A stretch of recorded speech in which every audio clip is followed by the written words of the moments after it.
justement. Très bonne idée. Bonjour à tous et bonjour à toutes. Alors la conscience est en évolution constante dans une société mouvante et le droit, c'est-à-dire les lois et dispositions juridiques qui règlent les rapports entre les membres d'une société, doit sans cesse s'adapter à des revendications et besoins nouveaux. Alors je vous propose aujourd'hui de parler de droits des animaux dont on parle beaucoup dans les médias. Alors depuis le début de l'année, le Code civil considère l'animal comme un être sensible. Alors cette mesure a été prise dans une période de remise en question propulsée par une déclaration de l'OMS sur le fait que la viande rouge et la charcuterie étaient cancérigènes, mais aussi par des révélations de l'association L214 sur les méthodes utilisées dans les abattoirs. Alors devons-nous continuer à acheter de la fourrure, assister aux corridas, à manger du foie gras et plus généralement tout produit d'origine animale? Ces questions sont aujourd'hui de plus en plus présentes dans le débat public. Alors pour mon enquête, je me suis pas mal concentré sur ce changement de pratique alimentaire, mais bien sûr il ne faut pas réduire ce statut à l'animal. Sur le campus, on a rencontré Mickaël qui a décidé de modifier son mode de consommation et d'adopter un régime flexitarien. Donc en fait, c'est réduire sa consommation de viande et de produits d'origine animale. Moi, en l'occurrence, je suis un peu flexi-vegan, donc tout ce qui est vêtements, bon, je suis un garçon, donc je mets pas de cosmétiques, mais pour les filles, ça va être une réduction de l'utilisation de cosmétiques provenant de produits d'origine animale. Pardon, on t'entendait Pas plus. de problème. Alors on lui a donné. Alors on lui a demandé pardon. pourquoi il avait entrepris cette démarche.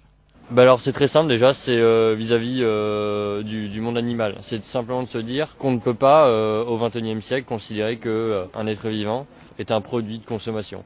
Quand on connaît les scandales qui sont liés à la viande, c'est plutôt d'un côté sanitaire qu'on voit ça, mais il y a aussi le côté humain derrière. Savoir qu'il y a des milliers de vaches dans ces fermes-usines, c'est quelque chose d'assez révoltant. Et c'est pour ça moi que j'ai voulu changer. Après il y a aussi l'aspect écolo. Donc on sait très bien que la consommation de viande à l'heure actuelle, c'est une part importante des émissions de gaz à effet de serre. C'est peut-être une des parts majoritaires d'après certaines études. Donc c'est clair que réduire sa consommation de viande, c'est aussi être dans une démarche écologique pour essayer de protéger mieux l'environnement et donc la survie de l'humanité, quoi.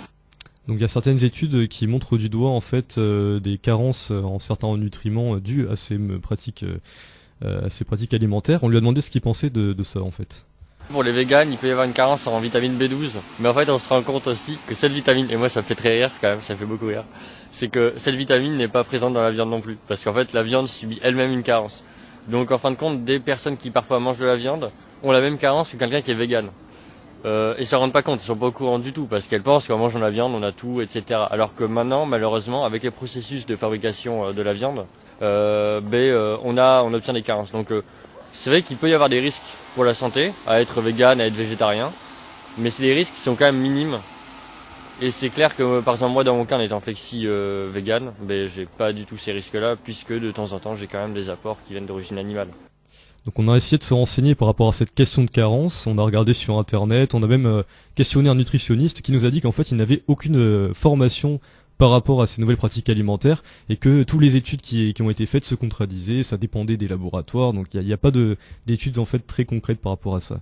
On a aussi parlé à un dirigeant d'association qui nous a dit que dans son entourage, d'une association végane, que dans son entourage personne n'était atteint de carence et que bien sûr les carences arrivaient si on se mettait à manger que de la salade ou que des graines. Mais en général, l'alimentation végane est une alimentation très équilibrée qui permet de mélanger plusieurs fruits, plusieurs légumes et voilà, plein d'autres choses aussi. Donc ensuite on a demandé à Mickaël comment il a vu cette idée de devenir flexitarien. Moi personnellement, simplement soit des conférences, soit ça va être des vidéos YouTube explicatives simplement. C'est aussi des statistiques d'un point de vue écologique. Donc c'est clair que juste en réduisant ça, on est écolo, tout simplement. Il n'y a pas besoin d'arrêter de prendre la voiture ou je sais pas quoi. Juste réduire sa consommation de viande, ça permet d'être dans une démarche écologique et un peu de décroissance. Mais bon, c'est de l'ordre de l'intime. C'est après ça, chacun sa conception vis-à-vis du vivant, ce qu'on en pense et comment on se situe par rapport à ça. Mais alors, je trouve ça quand même une très belle avancée.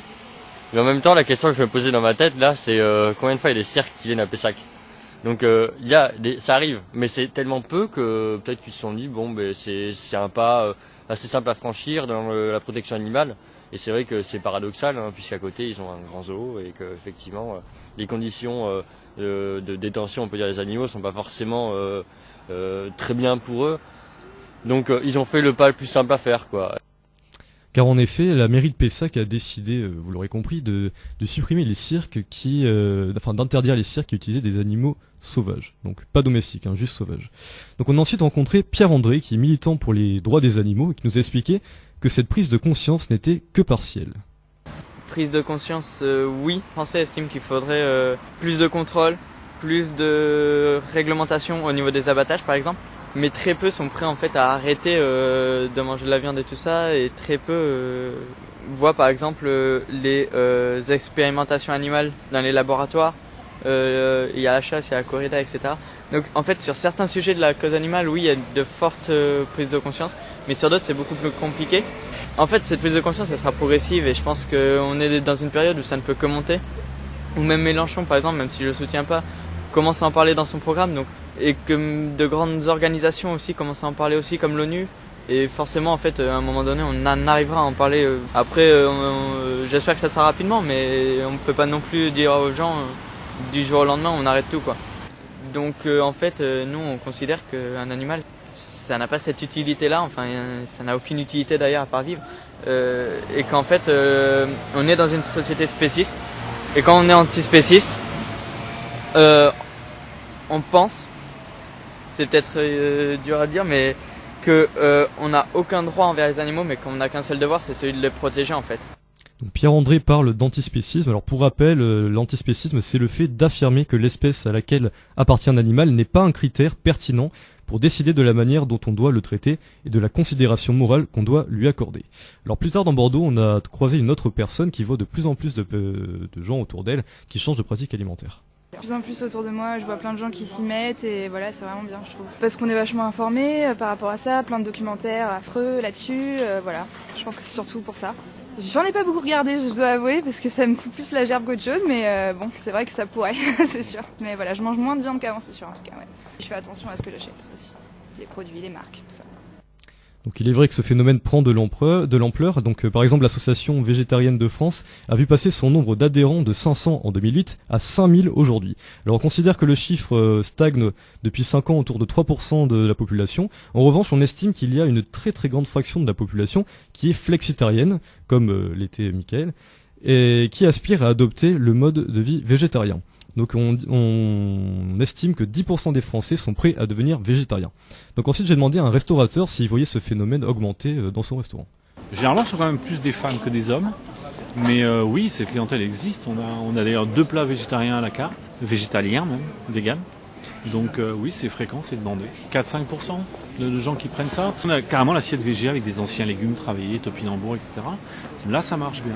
Moi, je dirais depuis 4-5 ans, non, c'est un truc qui est dans les mœurs. Et, non, il n'y a pas... Enfin, de l'autre côté, on n'a pas une progression forte. Non, stable. Donc là, je vous ai parlé des personnes qui étaient plutôt pour ce changement de consommation. Mais on a aussi rencontré des personnes qui n'étaient pas prêtes à changer ce mode de consommation. Donc c'est le cas d'un étudiant qu'on a rencontré sur le campus. Alors effectivement sur la question de la viande et du transport de la viande, oui effectivement, point de vue impact carbone, enfin tout le blabla habituel, oui. Effectivement c'est vrai qu'on peut se poser la question, d'un point de vue écologique, mais est-ce que finalement la véritable écologie ce serait pas plutôt de produire directement localement, même une nourriture à base de viande, la conscience des animaux. Est-ce qu'on prend en compte la conscience des hommes qui souffrent à longueur de journée dont on ne parle jamais? Et dont on ne parle jamais. Après tout, est-ce que les hommes ne sont pas des animaux comme les autres? Alors est-ce qu'il vaudrait mieux pas faire prévaloir d'abord un droit humain, avec une conscience humaine, et puis ensuite après on s'entendra sur... Après c'est pas une raison bien sûr pour massacrer des animaux pour le pur plaisir de massacrer. Mais tuer pour bouffer, ça me paraît pas non plus condamnable. Voilà. Oui, moi j'en mange assez régulièrement, ouais. Bon, ça me pose pas non plus un problème éthique, surtout que c'est bon. Mais effectivement, oui, on pourrait faire un peu plus attention à en manger un peu moins, en quantité un peu moins grande. C'est vrai qu'on n'est pas obligé d'en consommer autant. Mais de là à plus en consommer du tout, faut pas exagérer non plus. Mais après, c'est des questions d'habitude, et je pense que ça pourra évoluer, on pourra manger un peu mieux. Mais si le coup c'est uniquement de bouffer des graines pour des graines, parce que la viande c'est mal. Il y a aussi les légumes. Bah les légumes, oui. Ah oui, non mais moi par exemple je mange jamais de viande sans légumes. Mon Dieu. Donc j'ai trouvé ça assez C'est un, marrant. voilà, c'est un argument. Exactement. Donc on a parlé à différents véganes de ce phénomène-là, c'est-à-dire vous défendez les animaux, mais il y a aussi plein de choses à dire sur le droit de l'homme. Et en général, on nous a dit que les militants pour les droits des animaux étaient aussi des militants pour les droits de l'homme et que c'était un double combat en fait, et qu'il était dangereux de hiérarchiser les combats. Alors c'est aussi une question d'habitude en fait, comme le montre cet échange qu'on a eu avec deux dames. Ah oui, tout à fait. Moins qu'avant. Oui, vu mon âge, j'en mange peut-être un peu moins, mais j'en mange quand même. Donc c'est dû à l'âge, c'est pas Ah, à cause. oui. Vieillissant, on aime moins En la viande. vieillissant, Oui. on en mange un peu moins. Un peu moins, c'est vrai. C'est pas par rapport à la sensibilité des animaux, à l'impact carbone. Et non. moi, j'adore les animaux. Oui, moi aussi. Hein. Alors On là, aime les animaux, mais en maintenant, a eu. c'est nouveau, c'est moderne ça, parce que nous, on n'entendait pas parler de ça, nous, il y a vu notre âge. Et maintenant, je trouve que bien sûr que c'est triste, c'est horrible ce qu'on leur fait subir. Mais il faut manger de la viande. C'est indispensable à la santé. Oui, les protéines, hein, il en faut. Il y a des études qui montrent que les gens qui arrêtent de manger de la viande se portent mieux aussi Oui, des mais fois. ça dépend à quel âge. Et puis c'est une formation. Moi, je crois que c'est une mode. Bon, je reconnais qu'il faut diminuer un peu, peut-être en manger moins, mais en manger un peu quand même. On ne fasse pas mal aux bêtes Voilà, il pour faut les tuer. Hein, moi, ça, je suis comme contre, il hein, faut. parce que les pauvres bêtes, hein, je le sens. Mais bon, alors, on fait tout, on boit plus de lait, on ne fait plus rien. Ah, c'est une enquête Vous pour mangez ça. pas de viande, vous? Ah si, moi je continue à manger de la viande, mais j'essaie de réduire ma consommation Ah, de viande voilà, et je oui. regarde aussi d'où vient la viande en Ah, fait. ça, oui, vous avez Ah, mais raison. ça, vous avez raison. Il faut regarder d'où elle vient. Mais il faut que vous en mangiez un peu. Surtout jeune, surtout la vie force. devant vous. Mangez pas de viande, Thibaut, C'est ce que tu es j'ai tout fait, faible. c'est ce que j'ai fait ce midi d'ailleurs. Alors on a pu joindre d'ailleurs le président d'Acta Gironde, donc Acta ça veut dire agir contre la torture des animaux, donc une association bordelaise œuvrant pour une remise en question du statut des animaux dans notre société par le biais de la sensibilisation au grand public, car le consommateur est le premier maillon de la chaîne de la décision. Le but de notre association c'est d'informer, sensibiliser le public, mais aussi maintenant qu'on est association, on essaye d'avoir des résultats plus concrets en agissant auprès soit des mairies, soit des administrations. Là dernièrement, il y a eu un assez gros succès via notre secrétaire Audrey Taillé qui a écrit à toutes les mairies en fait de la Cube pour les sensibiliser sur les cirques avec animaux. Et il y a la mairie de Pessac qui a pris un arrêté dernièrement interdisant la présence de cirque avec animaux sur la commune de Pessac en fait. Tout ce qui aujourd'hui c'est un premier pas parce que ce sont des premières fois, hein, c'est du travail de longue haleine et puis ça prend son temps quoi. Hein, faut que ça rentre dans les mentalités. Donc le président de l'association nous a aussi expliqué que le statut juridique des animaux avait évolué. En début d'année, certains appellent ça une grade avancée, c'est-à-dire qu'au niveau du code civil, il y a un article, l'article 515-14 qui a été adopté en janvier 2015 qui dit que les animaux sont des êtres vivants doués de sensibilité. Alors qu'avant, ils étaient considérés comme un meuble, en fait, comme un bien meuble, c'est-à-dire qu'une chaise ou un chat, c'était pareil. En fait, quand on creuse un peu le sujet, on s'aperçoit que c'est plus une harmonisation des différents codes, puisqu'il y a le code civil, il y a le code pénal, il y a le code rural. Et il faut savoir que dans le code rural et le code pénal, l'animal avait une considération meilleure, on va dire, que dans le code civil. Alors le code pénal, reconnaît que par l'article 521 que tout acte de torture, tout sévice exercé sur un animal est puni d'une peine pouvant aller jusqu'à 2 ans de prison et d'une amende pouvant aller jusqu'à 30 000 euros. Donc vous l'aurez compris, il y a cependant des limites à cette évolution du droit, et les peines sont, selon l'organisation, des peines dérisoires comparées à ce qui peut se passer aux États-Unis. Mais quand on creuse un peu ces articles, on voit que sous réserve des lois qui les protègent, les animaux sont soumis au régime des biens. Donc en fait, ils sont plus considérés comme des biens, mais ils sont soumis au régime des biens. Au final, ça ne change pas grand-chose au statut de l'animal. L'article 521 punit les actes de barbarie sur les animaux, mais l'alinéa 7 l'autorise pour les corridas, en simplifié quoi. Le fait qu'aujourd'hui l'animal dans tous les codes, soit civil, pénal ou ou rural soit considéré comme un animal, un être sensible, un être vivant doué de sensibilité, au fond, ça change pas grand-chose. Parce qu'il n'y a pas derrière non plus des mesures qui ont été adoptées pour répondre le traitement des animaux dans les abattoirs et tout ce qu'on peut voir comme acte de cruauté. Donc selon lui, ce combat évoluera progressivement. C'est un combat qui peut-être aujourd'hui fait rire certains, comme le combat contre l'esclavagisme faisait rire il y a 50 ans, comme le combat pour le droit du vote des femmes faisait rire il y a quelques décennies, et qui aujourd'hui, tout le monde trouve ça normal, et tout le monde trouve ça aberrant qu'il y ait eu ce genre de choses.